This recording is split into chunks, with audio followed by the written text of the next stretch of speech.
आप सोच रहे होंगे ये तस्वीर किसकी है? मैं आपको थोड़ा पीछे लेके चलूँ, ये तस्वीर है सन 1982 में विधानसभा के भारतीय जनता पार्टी के प्रत्याशी स्वर्गीय वेदरतन आर्य की।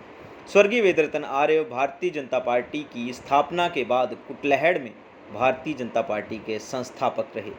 उन्होंने भारतीय जनता पार्टी को इतना बल दे दिया कि उसके बाद लगातार 6 बार कुटलैहड़ से भारतीय जनता पार्टी के विधायक रहे। सन 1991 में उनके देहांत के बाद 1993 में चुनाव हुए और तब से अब तक भारतीय जनता पार्टी का ही कुटलैहड़ में कब्जा है।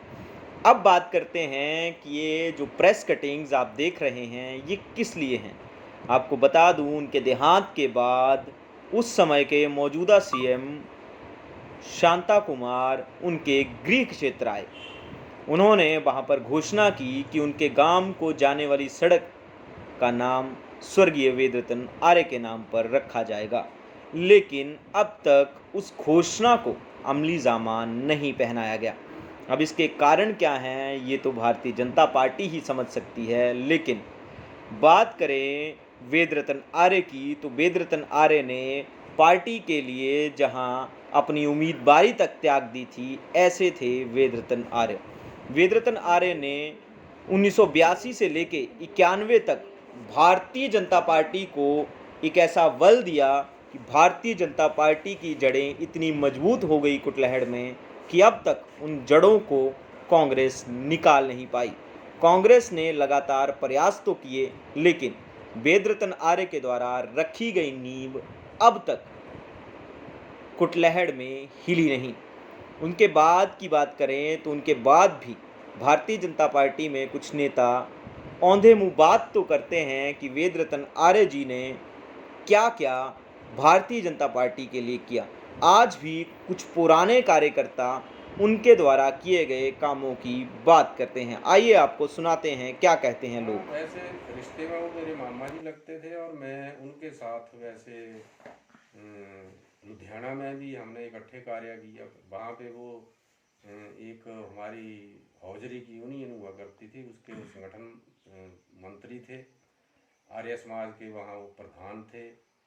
तो उसके बाद वो इस क्षेत्र में आए। यहाँ पे मतलब ये किसानों के मुद्दे थे, जैसे ज़मीन का मुद्दा था, एक खुदराव दरख्त वाला ज़मीन मालकान खुदराव दरख्त सरकार, ये मुद्दा भी उन्होंने बड़ी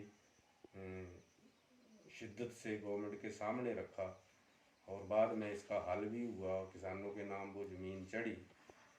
और इसके अलावा वो जो निम्न वर्ग के लोग मतलब जिनको कोई पूछता भी नहीं था, उनके कार्य करवाते थे। साथ में चले जाते थे, कोई किराया नहीं लेते थे। मतलब सुबह ही वो निकल जाते थे थैला अपने कंधे पे लटका के, और एक सन्यासी की तरह वो कार्यरत रहते थे समाज सेवा में। और मुझे याद है कि मैंने जब हाई सेकेंडरी पार्ट 2 क्लियर की तो उन्होंने मुझे बोला कि आप जेबीटी के लिए अप्लाई करो। मैंने किया और वो मुझे तत्कालीन एमएलए श्री रामनाथ जी के पास लेके गए। लेकिन उसमें मेरे जबकि 62% मार्क्स थे और एक लड़का जो है वो 34 या 35% वाला वो सिलेक्ट हो गया और मैं रह गया था। तो ऐसी कई चीज़ें हैं जो मुझे अभी भी याद है। धन्यवाद जी। अपने विचार साझा। सर्वप्रथम ओटीसी लगना था संघ का जो शिक्षा वर्ग होता है लुधियाना में, तो मैं भी जाने का इच्छुक था। तो वेदरतन जी ने कहा कि 25 दिन की बात है, मतलब 20 या 25 दिन का वर्ग होता था उन दिनों, कि जाए आओ, ठीक है, फिर बाद में देख लेंगे। हमने ठीक है, अच्छी बात है। मैं भी वर्ग में चला गया। दीवान जी के साथ रहने के बाद फिर मेरी इच्छा हुई कि हम भी संघ के लिए कुछ समय दें, और शुरू में मैं 5 साल के लिए फिर वहाँ से निकला था।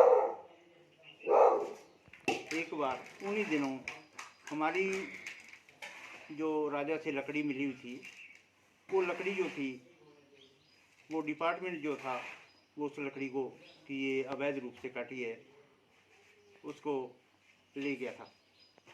तो बेदर्शन जी के द्वारा ही मेरे पिताजी को वो साथ में ले गए और राजा साहब के साथ उनकी मुलाकात कराई, और तब हमारी लकड़ी जो थी वो उन्हीं के द्वारा वापस आई थी। यानी कि इस प्रकार के समाज के कामों में वो हमारा साथ देते थे।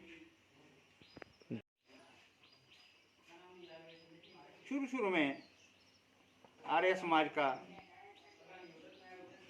जो जलसा होता है वो हमारे गांव में यानी कि बेदर्शन जी जो थे वो करवाते थे, और मास्टर वेद प्रकाश जी का साथ उनके साथ मिलके वो सारा सहयोग करते थे। अपने गांव में योगा के कैंप लगते थे, जो आर्य समाज के द्वारा आर्य वीर दल की वो ऊपर जो बौड़ियाँ हैं उसके ऊपर सतवीर जी के द्वारा वहाँ पर उनका योगा का प्रशिक्षण दिया जाता था। तब हम देखते थे कि हमारा मन भी करता था कि नहीं, हम भी आगे निकलें और समाज के लिए कुछ करें। तो इस प्रकार से बेदर्शन जी का हमारे गांव के जो आज हम परिदृश्य देखते हैं, अपना गांव सड़कों से जुड़ा हुआ है, ये उन्हीं की एक देन थी। अगर बाई चांस वो कहीं एमएलए होते तो आज हमारे प्रदेश अपने कुटलैड़ की छवि जो थी कुछ और होती। आप इस बात को मानते हैं, लेकिन मैं यही एक बात कहूँ कि आपको हैरत नहीं होती कि आज कुटलैहड़ में लगातार 6 बार विधायक रहे भारतीय जनता पार्टी के, लेकिन एक मुख्यमंत्री ने घोषणा की थी कि सड़क का नाम उनके नाम पर रखा जाएगा, लेकिन अब तक नहीं रखा गया, अब तक ऐसा नहीं हो पाया। तो इसमें आप क्या कहना चाहेंगे इस पर? ना 6 बार नहीं, इसमें तो 6 बार तो इन्हीं को हो गए, इससे पहले भी 6 बार विधायक हाँ, रहे 6 बार सन तो ये 93 में। उससे पहले रामदास मलांगड़ रहे। जी, रामदास मलांगड़ जी 2 हाँ। टर्म और वीरेंद्र कंवर जी 4 टर्म, यानी हाँ, 6 बार बिल्कुल, कुल विधायक बिल्कुल। रहे। हाँ। तो आप क्या कहना चाहेंगे कि क्या कारण रहे, इतना समय गुजर गया, और आप क्या डिमांड करना चाहेंगे? हम तो यही डिमांड करना चाहेंगे कि इस अपना जो सड़क है, ये तो सर बहुत ज़रूरी है। सन 1991 में यहाँ शांता कुमार जी आए थे, माननीय मुख्यमंत्री, तो उन्हीं की देन है ये सड़क, और उनके नाम पे दी गई है ना सड़क। उन्होंने कहा था कि ये अब जब गांव में आए तो यहाँ रास्ता नहीं था, फिर उन्होंने दी है कि उनके नाम की सड़क निकालो। तो क्या मांगते हैं, गाँव वालों ने मांगा कि हमें ये सड़क दे दो जी, और उनके नाम की रखी जाएगी ये सड़क। तो हमें बड़े ज़रूरी है और अच्छा है, अगर ऐसा लग जाता है तो हम खुशी हैं। आपको दुख होता है कि बहुत देर कर दी ये नामांकन करने के लिए या सड़क का नाम रखने के लिए, नामकरण करने के लिए? दुख तो है जी, तो आप बोले किसके साथ रोए हम लोग, क्षमता कोई नहीं हमारी, हम तो चाहते थे उसी टाइम हो जाना चाहिए था ये, जी। लेकिन हुआ नहीं, किसी कारणवश किया नहीं इन्होंने। आपकी कोई याद जुड़ी हो स्वर्गीय विद्यारतन आर्य जी के साथ? उन्होंने बहुत अच्छा किया गांव के लिए, समाज के लिए, और अपने बीजेपी के लिए बहुत अच्छा काम किया उन्होंने। उनकी देन है बीजेपी। कुटलैड़ में जो बीजेपी का जन्म हुआ उन्हीं की वजह से हुआ है, अन्यथा हम जानते नहीं थे बीजेपी थी क्या चीज़, है क्या चीज़। कुटलैहड़ में बीजेपी के जन्मदाता श्री बेदर्शन आर्य जी थे। धन्यवाद जी। हम सब ग्रामवासी ये चाहते हैं कि जो नीचे से रोड आया है हमारे गांव के लिए, उस रोड का नाम वेद रतन आर्य मार्ग से रखा जाए। धन्यवाद। नमस्कार, मेरे साथ हैं स्वर्गीय श्री वेदरतन आर्य जी के जो गांव हैं उसके मनोनीत सदस्य बाढ़ पंच महोदय।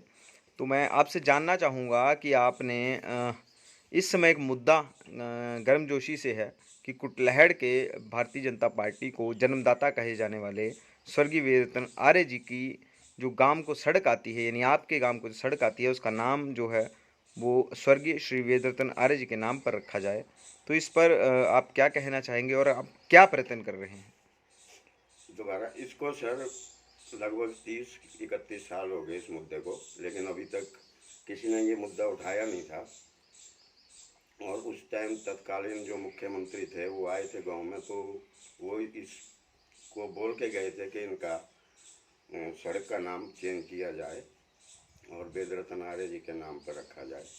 तो अभी तक इस पे किसी ने भी कोई संज्ञान में ये बात नहीं दी थी।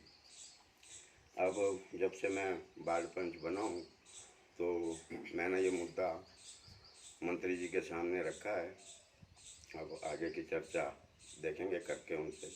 और हम चाहते हैं कि जल्दी से जल्दी इस सड़क का नाम बदलकर वेदरतन आर्य जी के नाम पर रखा जाए। धन्यवाद जी। थे वो भारतीय जनता पार्टी के कर्मठ कार्यकर्ता थे और भारतीय जनता पार्टी की नींव कुटलैट क्षेत्र में शायद उस दौरान उनके द्वारा ही बनाई गई थी। ये पुराने समय के 3-4 कार्यकर्ता थे जिन्होंने पार्टी को आगे बढ़ाया, जैसे वेदरतन आर्य जी थे, एक मुझे याद आ रहा है मुनीम जी थे, और फिर एक गुरदास जी थे।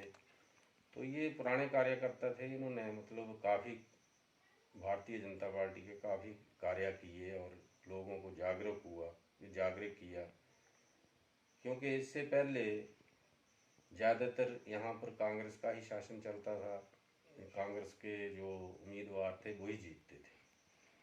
तो उस समय भी वेदरतन आर्य जी को भारतीय जनता पार्टी ने एमएलए के प्रत्याशी के रूप में यहाँ पे उम्मीदवार बनाया था और बहुत ही कम मतों से वो हार गए थे। और उसके बाद आकस्मिक उनकी मृत्यु हो गई, और क्योंकि हाईकमान से भी उनके अच्छे लिंक थे, तो उस तत्कालीन मुख्यमंत्री शांता कुमार जी वो स्वयं श्रद्धा सिर्फ हिंदूत्व का विचार ਜਿਹੜਾ ਆਰੀਆ समाज तो उन्होंने मिलिया था ਉਹਦੇ करके ही अधिकतर बढ़ी। ज़्यादा समा तो पता नहीं परमात्मा ਨੂੰ मंजूर था, ਉਹਨਾਂ ਦਾ विश्वास था। ਸਾਡੇ घर ਦੇ ਉੱਪਰਲੇ ਪਾਸੇ एक बहर ਹੁੰਦੀ थी, ਉੱਥੇ एक बार डंगा था कच्चा। ਅੱਜ ਇੱਥੇ धर्मवीर का मकान है। एक शादी थी गांव में, उस खच्चर पर कुछ बिस्तरे लदे हुए थे और वो खच्चर जगह पास नहीं कर रही थी, इस करके कि खच्चर नो डर था भाई डंगे नाल टकरा जाएंगे बिस्तरे। चलाने वाले आदमी ने छिटी मारती और नतीजा वही निकलिया जिहदा डर था कि बिस्तरे नाल डंगे दे कुछ पत्थर नीचे डिग गए। वेदरतन भी उत्थे खड़ा था, मैं भी खड़ा था। वेदरतन का विश्वास था। एक कहने लगा चाचा जी डंगिया के पत्थर डिगने शुरू हुए। मैंने कहा कोई अच्छी बात है। कहने लगा चाचा यहाँ गाड़ियाँ पहुँचेंगी, यहाँ मारतियाँ आएंगी, ये डंगिया के पत्थर इस करके डिग रहे हैं। उसके मन च एक विश्वास था एक भारी तब्दीली इलाके में लियाउण दा। पर मैं सोचदा कि कई बार कुछ चीज़ां ऐसियां होंदियां जिहड़ियां जे सिर्फ ईश्वर अधीन ही होंदियां ने और आदमी उन्हां पर पूरी तरह नाल काबू नहीं पा सकदा। और वेदरतन की यह ख्वाहिश काफ़ी अधूरी रही, यानी बहुत कुछ करन ते पहलां 1991 शायद गर्मियों का ही महीना था, तो उस वक्त उन्हां दा अचानक देहांत होया। और उसके बाद तुरंत तो मैं आ नहीं सकिया, क्योंकि मेरे पास भी एक एक्सीडेंट केस था मां का। वो फसल ही टुट गई थी उन्होंने, और खास करके डॉक्टर ने जोड़ा जे खतरनाक केस नज़र आ रहा था वो ये था कि उन्होंने चोट लगन नाल बखी च कन और नक चो खून आ गया था। वेदरतन की याद में जोड़ के अगर